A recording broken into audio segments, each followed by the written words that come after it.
This is TNC Movie Nights. We're back, and Alex is just bobbing away to that good old intro music. I love it. I love it. Thank you so much. Good old Adobe Audition for giving us some really great audio to use. Much appreciated. So today's episode, we're going to be kind of diving into what makes a good movie, what makes a bad movie, and then kind of setting a path and teasing some upcoming shows and ideas we have for you as well. Because, as we mentioned before, we're not just this kind of show or that kind of show or this or, those type of topics. We kind of want to just spread out and have a little fun with a little bit of everything. Alex, as we've mentioned before, he's a little bit more of the cinema connoisseur. He really kind of dives into movies. Here. Yeah, and I'm just that popcorn, yum. So we definitely have two different aspects, and you're going to kind of get to see today what drives us to a good movie. So, and we'll preface that by saying one isn't better than the other. I mean, it's not like you have to try to be watching a movie to critique the littlest things, or it's better to just like fun, big, and loud. Or there are no right or wrong answers when we're talking about movies here. It's just whatever you feel whenever speaks to you. And so for us, it happens to be two different things, not all the time, but just like what we lean. And so having that is actually kind of a nice mix for us, because you're not just getting sort of one side to the conversation. I like the movie because it was this, and then crickets because everyone agrees. Yeah, and I think it'll be kind of fun for today's show because, at least for myself, I'm gonna probably start with things I'm like really excited about, and then kind of dwindle down to the I like this, but it doesn't really matter that much to me, or there's little things that could change the way I feel about things from the smaller things, and then maybe some of those are like, oh, Alex's favorite thing in the movie is this, and maybe I'm just like, I get it. So yeah. I'm super excited. But Alex, and as Brandon mentioned, this is sorry. Yeah, go ahead. I was just saying, as you mentioned, this is also sort of a follow-up and a setup to some of the things we mentioned, and then some of the things we will mention. If you've been watching the past episodes, you'll know that there are a couple things that we hit on and a couple things that stick with us on why we like a movie or why we don't like a movie. And then also later on, we're going to have some episodes that really do kind of a deep dive into very specific techniques or very specific things that not just movie directors, but just any sort of storyteller will use. And so we wanted this to be a nice base to recap everything that we've mentioned before and give details and give reasonings for that, and then use this to build off of when we do those deep dives, so that way we don't have to just keep saying the same things every time. Yeah, exactly. So go ahead and take it away. Start it off with wherever you would like, with what makes a great movie or what makes a poor movie. Well, this one, I'm going to sound like a broken record here, but I'm such a stickler for this, and it is such a big thing for me. Follow your own rules. That I beg every storyteller, every director, every writer, every editor, everyone out there, follow your own rules. As a movie watcher, I fully suspend all belief in and all reality when I'm walking into a movie, and I just sort of, whatever universe you paint for me, that's the one that we're going to live in. If it's crazy superheroes, cool. If crazy sci-fi, cool. If it happens to be set in the real world, cool. But I agree to whatever rules you tell me. But once you tell me those rules, you better stick to them, because those are your rules. You're building an entire universe. If you're going to have a rule, stick to it. It's literally your universe. You can make up anything you want. So why are you so lazy that you have to establish a rule and then break it just so your story works out? And some examples of this, because I know that sounds very vague. I remember before, like, the Man of Steel Superman got sort of revived, there were some old Superman movies that, I think it was Superman Returns. It's shown like point blank. If there's even a box with kryptonite in a room, powers gone. And that changes throughout some sort of iterations of Superman, whatever. We're not going to do a deep dive into that. But for a specific movie, it is established early on, okay, Rock is in the box, the powers are out of the dude. Cool. You showed me that. You did that on purpose. You chose to show me that. to show me how bad this stuff is. And then 45 minutes later, with a rock in his back, he's just still Superman. What are you doing? Happens a lot in crappy horror movies and stuff too. Or the latest King Kong had one.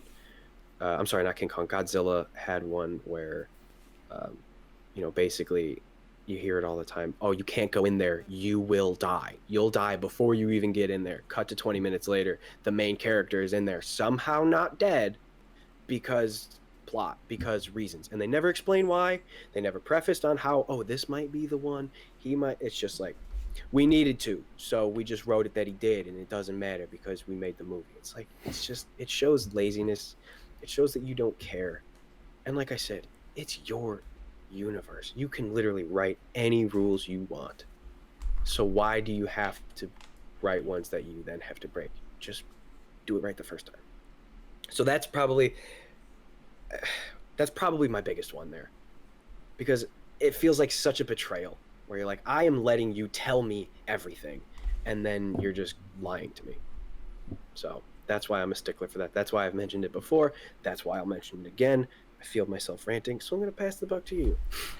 I think that's honestly one of my favorite things you have brought up, though, is because I've never really thought about that when it comes to movies. I just kind of think like, oh, that was just poor writing. But I've never kind of took a step back and was like, okay, yeah, this is a picture that you painted for me of what your universe is. I know this is a goofy one that we talked about on our review episode for Jupiter Ascending, but the anti-gravity, zero gravity, however you want to say, the boots, skates, roller skates, the equation boots. Yeah, the equation boots that Channing Tatum's character is wearing doesn't touch the ground, but then he's skating and you see sparks of like the ground and stuff, and it's like, okay, like little things like that. And it's always fun. And same with too. when he was on the ship and it was Yeah. like he's just out in space and nothing is mentioned until later on when they need it for plot. Now all of a sudden, holy crap, he's in space, he's gonna die. It's like 20 minutes ago this dude was just hanging on a ship. What are you talking about? Yeah, and I think it's a good way to kind of express a little bit more than just like not enjoying that piece of the plot, because another one that really upset myself, and I'm sure a lot of people out there, but when Leia was sucked out into space, like in Last Jedi, it was just this awkward. You see other people in all the Star Wars movies just out in space, dead instantly, and then she's like taken out into space, out there for probably a good 5-10 minutes, and then flies back herself. Like the flying part that doesn't really break any rules, at least that I was concerned at that point, because like later on they express, why she was kind of able to do that. However, I mean, you've shown how deadly space is, unless you're a robot or anything like that, and no gear, no anything like that, and she I'm not totally fine, but she's able to make it back pretty easily, flying back to the ship. So yeah, those are always Just lazy. Yeah, and that's kind of the problem too. These are never like, oh wait, I didn't catch that the second time watching or something. It's very blatantly obvious. It's right in your face, because they usually, anything like this, they're very upfront in the movies that, hey, this is how everything works. This is why these things are happening, and then you kind of just completely destroy that later on, again, like Alex said, because laziness, or maybe it just makes a cool scene in the movie even though it doesn't make sense, and just little things like that. Definitely very irritating. And the more egregious they are, the more you're just like, I can't stand you. Because sometimes it'll be little stuff and you're like, I can forgive that. No, that doesn't matter to the story. It just saved you 20 minutes of exposition for you to be like, well, this happened, and you're like, okay. But when it's like a main character will speak the rules, be like, you can't do this because it will kill you, or because of this, you can't do X because of Y, and then 45 minutes later, just because they needed it for the plot, you see the character doing the exact thing that we were expressly told can't happen, and it sort of makes you go like, oh, piss off. This is just, why are you wasting my time now? Just be better. Because it takes time, and it takes patience, and it takes you checking your work, and it takes you not being lazy. But it's all things you can do. It's not like an impossible thing where a budget is going to restrict you from doing it, or where, some sort of outside influence that is completely out of your control is going to affect that. Just write it better. Just direct it better. Just give a damn about the product that you're making, because then you won't do this. And you know that because all of the movies that you watch were like, that's a great movie. Or where someone gets an award for direction or something, or writing, watch the movie. Any rule that they set, they follow the whole way through, because that's how you make a good movie. Yeah. We talked about this for like 15 minutes. We're going to have to name this just Follow Your Rules or stuff like that. Well, I think that is a very fun and interesting one to at least to discuss there. And anyone out there, I mean, if there's a movie out there you just remember and think of that, oh yeah, when this movie broke that rule, let us know in the comments. Just again, let us know in the comments or tweet at us, and we'd love to hear from you guys and get back to you from there. To jump over to my first one that is always very important to me is an interesting conflict, or it doesn't even just have to be like a villain or like an antagonist. It could just be like just an obstacle in the movie. Could be social anxiety or something like that. But I want it to be slightly unique, I guess. I don't something that a lot of Marvel movies have done with their first movies and stuff is the conflict is a villain that is exactly like them. Ant-Man, for example, fighting Yellow Jacket, same powers. Iron Man, dude in the Iron Man suit that he previously built. Hulk fighting Abomination. It's like, I never been a huge fan of that, especially when it comes to the Marvel movies on that side. They really kind of lack giving you a very interesting plot point outside of beat yourself. And I do have to say I'm very bad with it as well at times, because I've had an issue, branching out in different genres of movies. And I have to say something I did see recently, thanks to Alex recommending it, was Knives Out. And that movie was just such a simple conflict of, the one of the main characters dying, but they did it in such a unique way. And that was the fun part about that movie. So if you can really pull me in with the conflict of the movie, that will kind of get me right away. That's fair. I mean, the whole point of the story they're telling you is there's a conflict there. I mean, you have introduction, the basic story arc we all remember from like grade school or middle school, or if you haven't learned it, it's introduction, rising action, the climax, fall, or the conflict, the falling action, the resolution.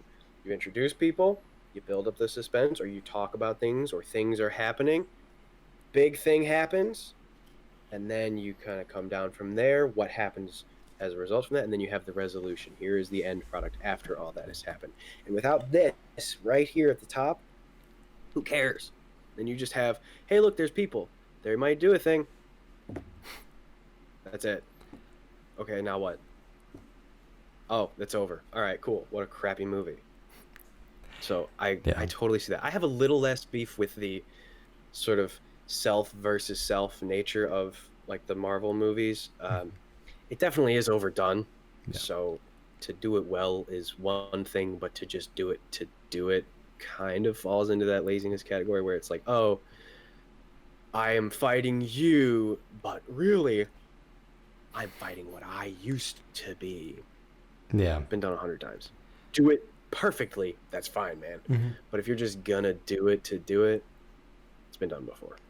Yeah, no, I definitely agree. And I know this is something we kind of both talked about a little bit before the show to jump into our next one, because I know we both agreed on this one when we were kind of rattling off our list to each other, but character depth. If you want to go ahead and start it here, and then we can kind of just bounce back and forth. Sure. So character development is huge for me, because that's another thing that shows that whoever was creating the piece actually cares about their story. They care about the characters. And this is something that maybe is not something that makes a movie bad, but it can make a good movie great. And that's especially when they focus on like the B characters, where it's like you have your protagonist, you have your antagonist. It doesn't even have to be person in person. It could be whatever the situation is. Maybe it's nature, maybe it's their self, maybe it's a good person, bad person, who knows. But it's not that difficult to develop the characters of the people you're telling the story about. However, if you have a good supporting cast and characters that maybe we didn't need to know that much about, but you did it anyway, and it really improved the story, that really shows that they care. That shows that they're trying to tell a whole story there, that, you know, this is so you can relate to this person more, so that way you know why they're acting, not just that they're doing. You know what the motivation and their emotions are behind that, because they've taken the time to develop those characters. So it's not just a one versus one sort of story. And I think one of the most exciting things for me when it comes to directors and writers for characters is when they can make me hate a character so much that I really like the character, to make me angry when that character does something, you know, to help themselves, or they inflict something to the protagonist.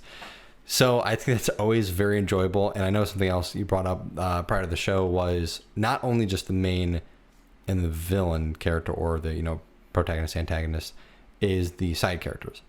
If you can make me care about a side character a lot, that maybe I like them even more than the main character, I think that's always very impressive, because it's one of those things when you were probably writing the movie, you were, you know, you're like, okay, we need this character to have a friend or someone to help out with them, and then maybe you just got the right actor, or, you know, I feel like a lot of times it could be something like that, where it's just like they just blew it out of the park. And I mean, for a movie we just watched, Black Panther, and I was just about to say that. yeah, I mean, of course, like you, like, again, we talk about how much we love Chadwick Boseman and Michael B. Jordan in that movie, but Shuri is amazing in that movie, and she has a relatively big role, but she's not on screen a lot, and just when she's on screen, it's just so much fun. So it's really awesome when you can see, you know, the side characters really kind of just make such a big impact. I need to look up how the proper way to pronounce it, but there's another character in that movie. It's like his bodyguard in a sense. I cannot think of her name. Okoye. Oh, Okoye? Okoye. Yeah. Yeah. Okoye was a great example of that. So was M'Baku. I was just about to say M'Baku, yeah.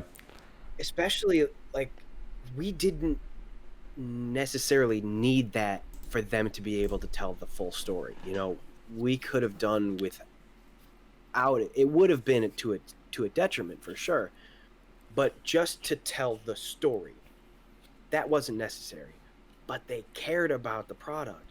And so they made you care about the characters in it. Whether it was, I hate this guy, I love this guy, Okoye's a badass, Shuri's amazing, whatever it was, the fact that you have huge masses of people out there whose favorite characters are not the good guy and the bad guy tells you so much. The fact that we were raving about M'Baku and Shuri and Okoye and everyone else in that movie, it was just like left and right. You're looking and you're looking and you're looking and you're like, holy crap, everyone's awesome. I am so connected. I'm so tied to these people. I have emotions that are strong, whether it's I'm rooting for them or I'm rooting against them. I am doing it like passionately because I care. It's not like an Aquaman situation where they're introducing so many people and then they give you nothing about them other than bad guy, good guy, good guy, good guy, bad guy, bad guy, good guy. Where you're just like, I don't care. Yeah. Okay. Wow. All right, that person's dead. Okay, sucks to be them, I guess. And it's like, it could be such a moving thing, like, oh my God, I cannot, they're my favorite person, now they're dead. It's just like, whatever. And then when the good guy wins, it's like, yes! No, it's just like, well, yeah, that is what happened. But I don't care because you haven't made me care about these characters yet. They're literally called characters. I hate you. I knew you were going there. I knew it. But for real though, I mean, that's a big one. Yeah. Like I said, that's not something that's going to make an automatic bad movie, but it can take a movie and bring it to that next tier of being really great. So the next one I kind of want to bring up here is I feel like they kind of go hand in hand, and we did kind of mention it a little bit, but keeping a constant theme, and it's kind of like, following your rule. But at the same time, I'm also kind of more in a sense talking about, again, something we've mentioned before on the show, is I'm cool if there's a little bit of comedy in a movie, but if you're going to be a suspenseful like thriller, and gonna throw in like really just awkward comedy in there, stuff like that, or I mean, you don't really see like comedy movies try to do any jump scares or anything like that. So, just stay in your lane is kind of what I'm. That's a really good way to put it. is what I'm trying to get out of here. And it kind of upsets me when movies try to be something they're not. I'm fine with you beating us over the head that you're a comedy movie, or that you're a suspenseful thriller, or a superhero film, or a drama. Just don't try to be something you're not, unless you make it very clear early in the film that you're like, hey, we're a drama, but there's going to be some humor. Don't be a drama, super romantic love story, and then like an hour and 10 minutes in, you're trying to crack this really just awkward joke. So, yeah, that's... yeah, go ahead. That was something that we talked a lot about after you watched New Mutants, and how they just... it makes you look at the movie and like, what are you trying to be? Yeah. Who are you written for? Like, what's happening here? I had that happen with Doolittle, which I will say again and again is the worst movie. It is the worst movie I have ever seen. I want to look whoever's watching this in the eyes. Doolittle is the worst movie I have ever seen. And I left the movie theater being like, I don't even know what that was. I don't know what it was trying to be. It tried to be everything. It tried to make me care. It tried to make me laugh. It tried to make me think. It tried to make me like feel good and bad about it. It did nothing, because it tried so many things and did none of them. And it's not to say, and you were talking about this too, it's not to say that you have to be just one thing. You don't have to just be a funny movie if you're a comedy. You don't just have to have drama if you're a drama. It doesn't just have to be explosions and gunshots if you're action. You can be a lot of things, but be them and stick to it and do it. Don't just kind of hint at it and then try something else and then try something else, hoping like, don't just throw crap at the wall and hope something sticks.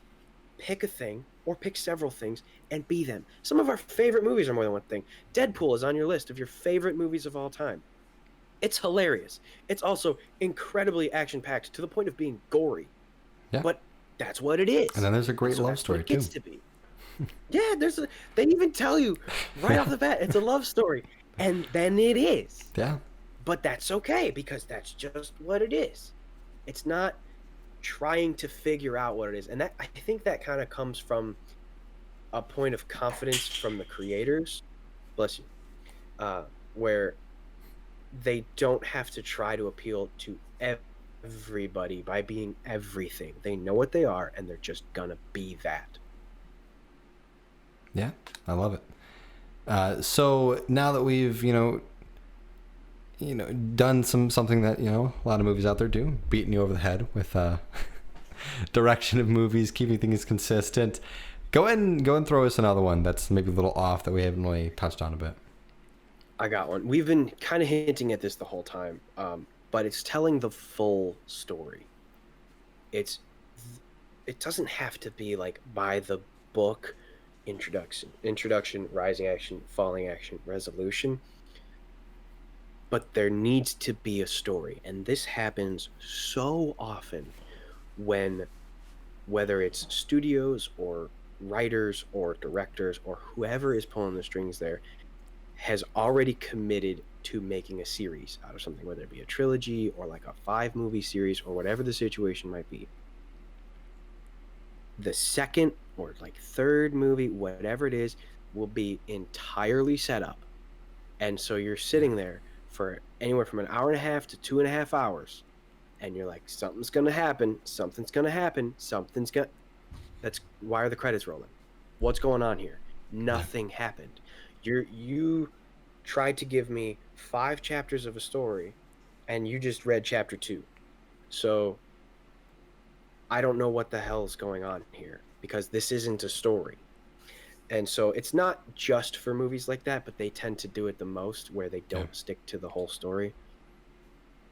But it's just it's such a letdown at the end when you're just like, so this was nothing. I could have read a paragraph about this movie and gotten the exact same information because nothing happened. So you got to tell that whole story, and that goes beyond just the actual events and the actual plot. That's the whole, like, the emotion behind the actions and the characters themselves. There has to be something that happens. You know, the whole point of storytelling is that there is some sort of transition going on. Something happens to something, and then something is a result of it. It's a simple reaction. You have this plus this equals this. And when one of those is nothing, then you end up with nothing. If you have this plus nothing, it's like, okay, well, I had that at the beginning. So what the hell are you talking about? And it's really hard to pinpoint exactly where that break is, but it's that empty feeling you have at the end of the movie. Just like, so nothing's changed. This person is exactly who they were at the beginning. The story is exactly where it was at the beginning. Or even if things might have changed. Perfect example is like Fantastic Beasts 2. The first Fantastic Beasts was a good movie. It was a whole story. But it's like they decided that they were going to make 5 movies. So the second one, and it suffered because of this, it was just set up. It was just them telling us what people are gonna do. And then they rolled the credits and tried to have like a very, very mini conflict be everything in the movie. And you're just like, well, no one cares because this isn't a movie. So that's a big one for me is telling that story. And I think it'll be kind of fun for us to segue right into this one because I very heavily agree with you, and it's because I love something in movies, and that is a good cliffhanger. Whether it's like some sort of symbols, imagery, something along those lines. And kind of what Alex was saying, you don't give us enough and we're surprised when the credits roll. That's why I love cliffhanger so much, because you give us too much and we're wanting more so badly, and then it just ends. And I think that's kind of the exciting thing that you can see some directors really, possibly fall apart with, because sometimes that cliffhanger is just too much pre-setup in that movie, and then it's like set up, 2-minute cliffhanger, and that, you have to ride that balance. And one of my favorite movies that I've ever seen do it, and that's why I kind of bring up symbolism as well, is Inception. That whole movie has really such a great plot, so much stuff going on. They give you everything, and then the whole movie they have the the little what was like a little top or like a dreidel or so. Yeah, thank you. There's a little top he spins to show you if it's really reality or if it's not, and then right at the end of the movie you're bound to find out if it was, or if he's still stuck in a dream, and then it just the cliffhanger right there. And some directors out there, I have to give so much props to have the cojones to cliffhanger when you're not making another. That is one of my favorite things ever, because that'll make people talk about your movie for a decade or two, constantly, theories and everything. And that's so funny because I love that. I love cliffhangers, and not just to tease a trailer. I think there's something so magical about not answering every question, but on purpose. And it's not that you didn't tell the full story. It's that you told the full story, but you didn't hang around for a Q&A session after. Yeah. Because you don't have to, because it's your piece. You get to create it. However, you do have to walk that fine line, because if you are ending with a cliffhanger or having an open-ended ending to your movie, that is absolutely fine. Some of the best movies in the world have completely open-ended views, and you still have people talking about them to this day about what they think really happened or what they think this means. And then there are the pieces of crap that tried to do that, but instead all they did was hype their own cliffhanger for the whole movie without actually telling a story. And then there's a cliffhanger that you just kind of don't care about because you weren't invested in the story in the first place. They didn't do the things they were talking about. They might not have broken one of their own rules, but there was some laziness there. They didn't develop a character properly for us to care. Maybe they threw too many in, so there wasn't enough time for us to care. Maybe they didn't tell the full story. Whatever the reason is, we don't care. And so when you leave a cliffhanger, people are like, all right, and then they just walk away because they don't care. But if you do everything right and you tell a story and you make people care and you get people invested and they're watching not just with their eyes but like with all of their emotions, they're in it, they feel it, they forget that they're sitting in a movie theater with a bunch of people because their only focus is what's on the screen. And then you hit them with that cliffhanger, or then you hit them with that open-ended ending and blow your freaking mind. You're like, I have so many questions, oh my god, I never want this to end. That's the sign of this being really, really well done, and Inception is a really good example of that. And I feel like most of the time it is kind of those movies with trilogies that leave some sort of cliffhanger. For The Dark Knight, at the end of the movie, you have the police chasing down Batman now after the whole time him being the good guy in their eyes. And another one I'm looking at here is Lord of the Rings. I mean, each one from the first to the second to the third, you're like, oh, what's going on with the Fellowship? Like, what's going to happen? Are they going to get to Mordor? Mm-hmm. And it's funny because, as we mentioned before, movies that just don't give you enough. I think it's incredible that the Lord of the Rings movies did such a great job, you begging for more, but then The Hobbit was like, oh man, this could have been one movie. Is they just kind of, at points there was just too much of that suspense and just hyping up what's going to happen. And I have to give it to superhero movies and just those like trilogy type movies that some of them do it so well, and then they're also the worst ones at it too. So Mm-hmm.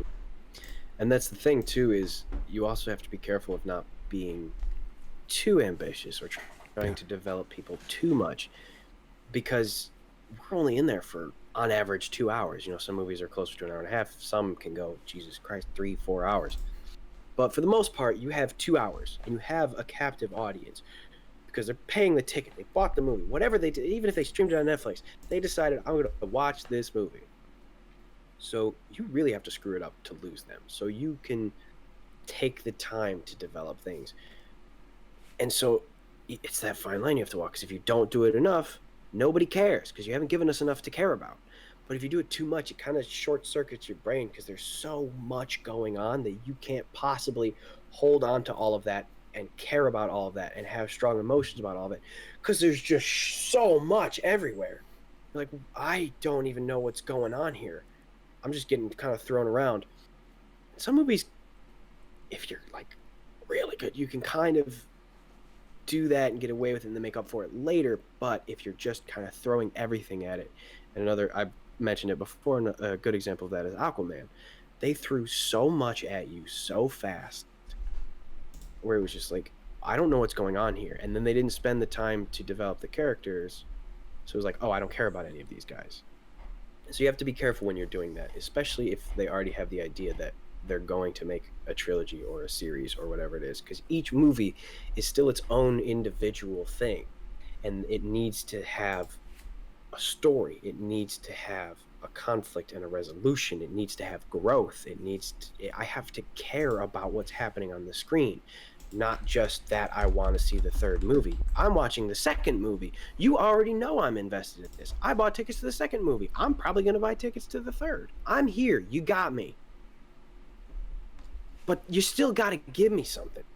I still have to watch that second movie and want to watch the third, not begrudgingly watch the third, hoping that it's better than the second. If we even do that. If the second's bad enough, you could lose people for the whole series. And again, this isn't just for trilogies and series, but it's done so much in those that it just becomes a focal.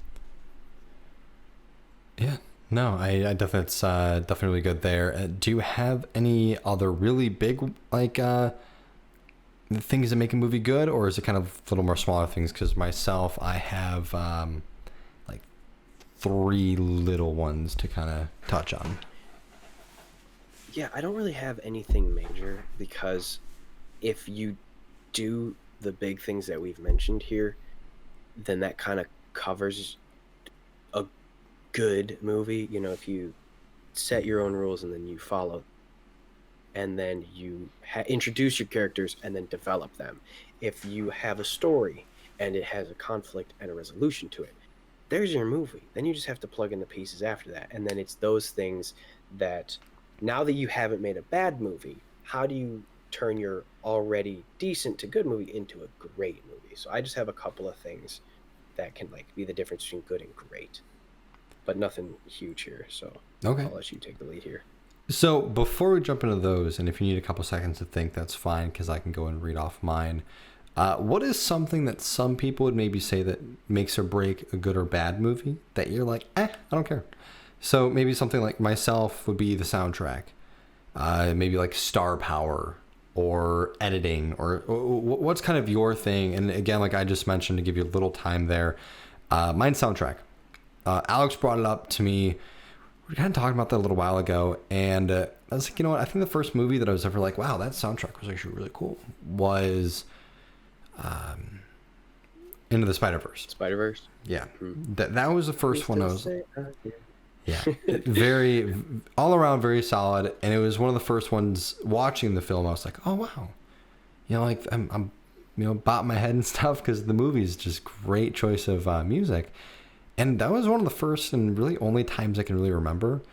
Black Panther is probably another one on that list, but there's so Guardians many. had a pretty sick soundtrack too. Yes, and my thing is they tied the soundtrack into the plot. Him with his his little cassette player, whatever it was that his mom gave him and stuff. So that made sense, and I can appreciate that they really that helped drive the soundtrack a bit more. There's so many movies that I go back and watch, and I'm like, there was a soundtrack in this movie? Like, I didn't even realize that there was music at times. I bet, though, there are some that you might not realize that affect you as much as they did. Because, like, it doesn't just have to be someone picking a bomb-ass playlist where you're just like, man, all these movies are awesome. It can just be something as simple as the music is really taking you in there. And it's a couple examples of those are like A Quiet Place is a good example of it done very minimalistically, because that was a type of movie where if you watched that in the theaters, you didn't eat your popcorn, you didn't move around in your chair, you were locked in because everything was silent. And so the emotion got you there, so everyone was kind of tense and silent. Or go back, I mean, if you hear like dun, your brain goes, that's Jaws, there's a shark. It's just strings. That's all it is. But it hits you so much because it was done so well that you're like, oh my God. Or any Star Wars movie. Pretty much anything John Williams has ever done in his life. Yeah. Quincy Jones too. But like, you hear them and it immediately takes your brain to this place that's just like locked in the back of your head because they planted that seed and now it's with you forever. So it doesn't just have to be the music, but any sort of soundtrack there can be very moving or very forgettable if you just do it poorly. Yeah. No, yeah, I can definitely agree there. And since I gave you a little time, were you able to come up with one that was kind of like, don't really care? Well, yes and no, because for me, outside of kind of avoiding like crappy horror movies, there's really not a genre that I'm super against. I definitely favor some more than others because I'm a person. But if it's well done, I'm probably just gonna like it. Even if it is a horror movie, like the first It movie. I haven't seen the second one yet, but I heard about how good it was, and I was like, all right, I have to sit through this thing. And it was fantastic. Yeah. And so I think that's probably mine, is that I'm not very genre dependent. If it's a good movie, it's just a good movie. No, yeah. I can definitely appreciate that. And I feel like that is a big thing for some people. I mean, as I've said myself, I really kind of stick to those comedies and then action films. I'm slowly branching out a little bit, and yeah, it's because I kind of have pigeonholed myself a bit over the years. So no, it's definitely a good one to think about. And to go ahead and kind of just throw in the last couple ones for myself, very small details. Again, kind of like what you said, this isn't a make or break to a movie. This is more like, that is fantastic compared to, it's good. The big one for me, and it really does make the movie from good to great for me, sorry, taking it from great to good is editing. And that is for the Venom movie. You know, as we thought it was supposed to be a rated R film. And then I want to say a month or two before it came out, they decided to cut it back, take it down to a PG-13 film. And this is one of the first times in a movie I could clearly tell that they were editing cuts.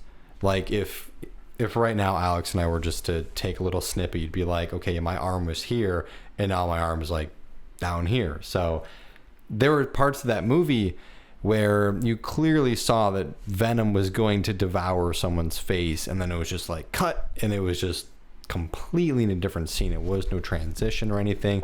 It was just a very awkward, clunky movement. So that's definitely a really small one for me. And then the last one is just the quality of visual, or the visual like art direction itself. I'll be honest, and I hate saying this because I can appreciate him so much. Not a fan of Tim Burton movies. Something about that art style I just can't do. And I feel so terrible when I say that, because so many people I know, movies like, what is it, Caroline, and I think Caroline's his, maybe. I'm going to go ahead and look up Burton movies now. I know what you're saying, though, because there are some directors who have a very, very, very specific look to their movies. Tim Burton is a major one. Wes Anderson is another major player, where it's like, even if you don't know it's a Wes Anderson or a Tim Burton, when you turn on, you're like, oh, that's a Tim Burton, or oh, that's a Wes Anderson movie. Yeah. And it's sometimes it's great, but if it's not your thing, it's really hard to appreciate those movies because it just kind of takes you out of it. And I honestly, I think for me, for Tim Burton, it all stems from James and the Giant Peach. That movie freaked me out as a kid. I don't really know why. But goodness, I hated that movie so much growing up. But yeah, like that, Nightmare Before Christmas, Corpse Bride, Frankenweenie. Never cared for any of those. I will say 9, because it wasn't that like... I don't know how to put it. Stop motion claymation sort of thing. Yeah, I could never get into that, but yeah, 9, great film. And then there's a lot of Tim Burton movies that are really good. Same kind of feel, because he's got that very dark, like Halloween-esque feel to a lot of his movies. Sweeney Todd, great movie. I love Sweeney Todd so much. I didn't know that. That is a good movie. Oh yeah, my sister made me watch it. Yeah, my sister made me watch it a long time ago, and I got so into that movie. We watched it like 3 times in like a week or something like that. So good. But yeah, I mean, little things like that, again, not very important. Yeah, I mean, sometimes it does kind of kill it for me. But I will mention I was wrong about Caroline. That is not a Tim Burton movie. I'm sorry, people. How dare you besmirch. I know. I don't even terrible. know who made that movie. Sorry. So for me, that's going to kind of wrap it up for my little small details in movies that could really kind of just fix it from being good to great for me, or maybe even bad to good. So Alex, do you have any more to kind of wrap up your side of it? Yes. And one of them we talked about with John Wick. I love when yep, a movie answers a question before I get to have it, because it makes my brain so happy, because I could just kind of calm down and be like, just watch. It's all good, man. You don't have to be like, but what about that thing? That doesn't, hold on. Oh, wait, no. Never mind. I didn't even have that happen yet. So one of the examples that we mentioned, John Wick, the cleanup crew and the cop who was there, Jimmy, the cop, those are things where maybe not on the first watch you catch it. But if it's your 3rd, 4th, 10th, 20th, whatever time it might be that you catch it, you go, that was a lot of noise that they just made. And that's a lot of illegal things that are happening, even if he is like defending himself or whatever. How do they just deal with that? And then he just leaves his house with like 11 dead guys in it, and no one suspects anything for like days and days and days. But before your brain gets to do that, they're like, check this out. There's a cop at the door. That's Jimmy. John knows Jimmy, so we're cool. Oh, and all those bodies that you weren't worried about yet, but you would be if you watch this movie again, cleanup crew. All covered.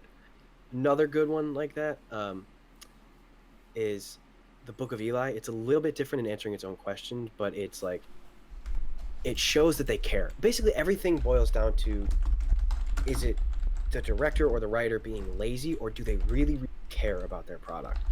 And so one thing in the Book of Eli, spoiler alert, if you haven't seen it, I'll give you a little wave when we're done talking about the spoiler. But in the Book of Eli, we find out later on, I don't know why we should spoiler alert everything, but this movie's very not new. So if you haven't seen it yet, I'm not gonna feel super bad. Also very old movie. But in the end, we find out that he is blind. And so you're like, oh my God, get the hell out of here. That's crazy. And so when you watch it again, knowing this, it's a different experience because you know something that maybe you're not supposed to know. So you're looking out for things that maybe you wouldn't have been looking out for. But every little thing that they do, I've seen this movie a number of times, they stick to that. So if he sees something, he's not actually seeing it. You'll see him like kick it with his foot first, or he'll talk about how he smells it, or a noise will happen and hear it.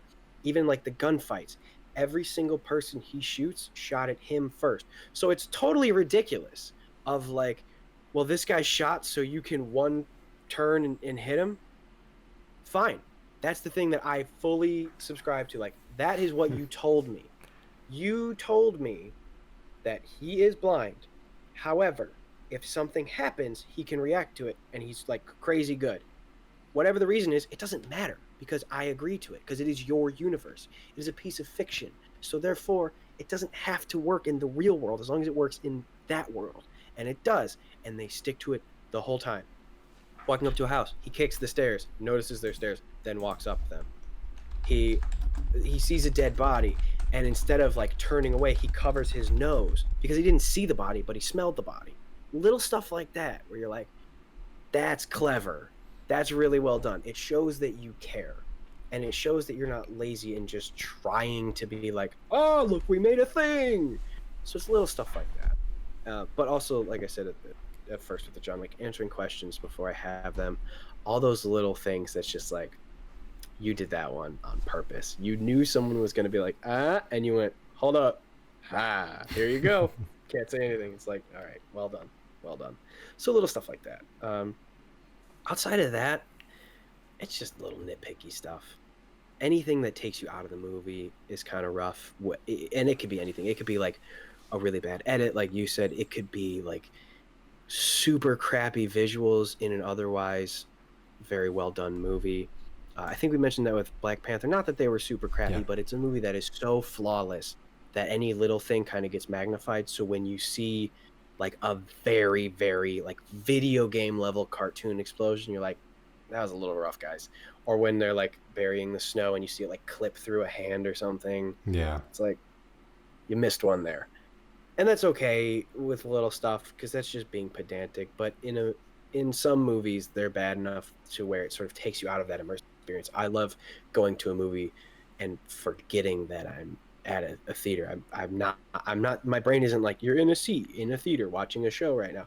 My brain is just focused on what's happening on the screen. So anything that kind of makes me realize that I'm sitting in a chair in a room watching a movie, it's like, damn, that was so close to being great. And it's still good, but there's something special about those movies that for the entire time I forget that I'm in the world because I'm just immersed in this one.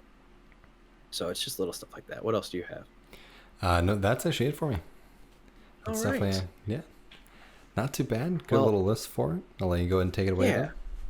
Well, I was just gonna say this is great because now you know as a viewer where we stand with some of this stuff. So we might get a little nitpicky for certain things, but that's just because they're so meaningful to us. Like for me, as I said, my biggest one is following the rules. So when I mention that later on during a review on whether a movie did or did not, you'll know why. And this sort of helped us explain what we've already said and set up what we're going to say when we do take kind of a deeper dive into very specific techniques that creators can use while they're telling their stories. So I feel like this is a good run through for us. Okay. All right. Well, it's really easy to find us. course. If you're on the YouTube right now and you're like, you know what, I want to listen next time, go check us out on all podcasting platforms. Thanks to the amazing, wonderful people at Anchor. Just incredible over there. You can go check us out, Spotify, Google Play, Apple Podcast, all those very typical podcasting platforms. And then if you're listening to us right now on one of those platforms and want to see our faces for whatever forsaken reason, that's YouTube. YouTube.com/TNC Movie Nights. It's really easy to follow us too. Twitter, Instagram, Facebook. Those are pretty much the main ones. We got TikTok. We're gonna, make sure we try to get some more videos up for you guys. Just look for TNC Movie Nights. It's usually just at TNC Movie Nights. Got we have a little. I know we have another sale coming up real soon. I don't know if there's an exact date on it, but it should be 15% off all orders on all Nerd Chambers and TNC Movie Nights merch. Oh, he's got the hoodie. The hoodie. Hell yeah. This is one of the softest shirts I've ever owned. I love it so much. I know, I have And two the of hood those is right like now. big. I love them. I'm wearing big headphones right now, and it's still like baggy because I got a big head, and now that I actually have hair, like, hello, it's huge. It's so nice. It's so soft, and we didn't even make the shirt, so I'm not even like plugging our own thing. We just slapped the little thing on it. That's our faces.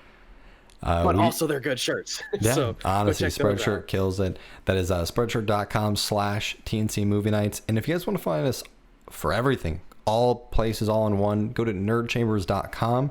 We have everything on there right now. We're finishing up the site.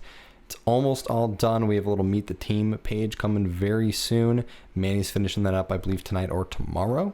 So that'll be fun. So by the time you guys are watching it on Wednesday or later in the week, it should be up. Yeah, outside of that, I think that's it. So if I'm going to send us home, Alex. I'm Alex. He's Brandon. See you guys later.